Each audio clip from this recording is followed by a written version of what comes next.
walang ahensya, na ibig lang sabihin sa pinakasimple ay wala silang kontrol sa mga nangyayari sa kanilang mundo.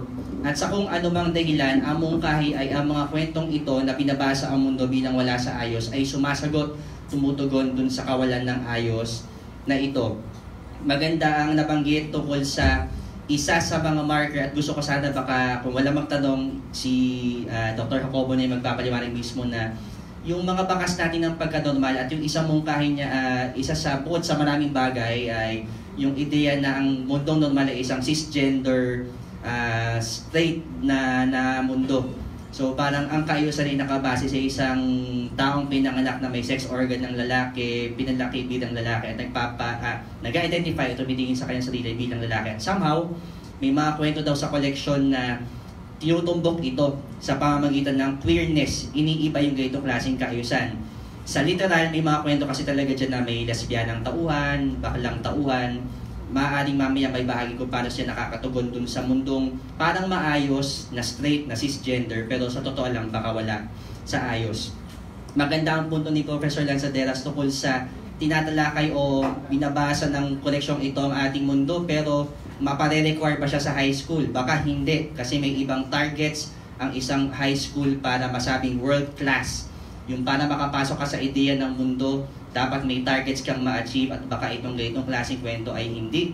Bukod pa doon ay marami pang inaasikaso ang guro sa ekonomikong antas. Kaya nga imbis na sabihin ni Professor Lanzaderas na Happy Teacher's Day, ang kanyang actually sinasabi ay Sad Teacher's Day. Di ba parang gusto natin siya yakapin pagkatapos siya magbahagi na sir, okay lang yan, sumweldo na naman siya.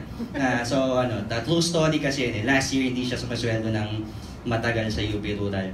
Tapos isang side note lang, baka magalit si Dr. Jacobo na Sharon yan, si Professor Lanzaderas, kasi ang ginamit niyang sample ay si Sharon Coneta sa caregiver. Samantalang maaari namang gamitin halimbawa si Nora Onod na isang mahalagang artista din, of course. So mamaya settle natin kung nairita ba si Dr. Jacobo sa sample. Well, ako inaamin ko na ako ay medyo Sharon yan din, so paumanhin po. Nung unang sine ko ay Between Walang Ningning. May glutong tubig pa kami, nanonood kami. Hinata kami ng aking nanay.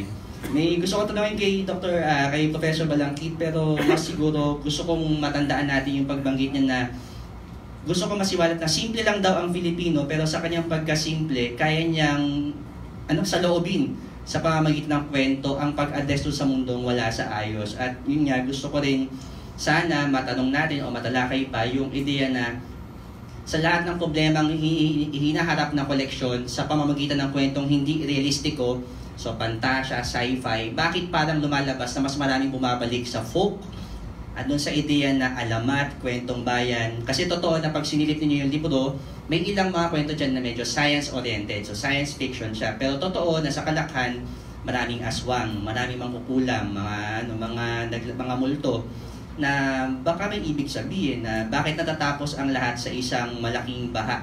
Isa ba itong pagbalik sa isang makaluwang paraan ng pagtingin? Ang tunay na maayos sa mundo ba ay isang mundong bumabalik sa nakaraan? So ilan lamang to sa mga nasabi ng ating mga tagapagsalita. Ngayon po, binubukas natin ng silid sa ilang pa mga tanong, paglilinaw. Meron po bang gusto magtanong, magbigay ng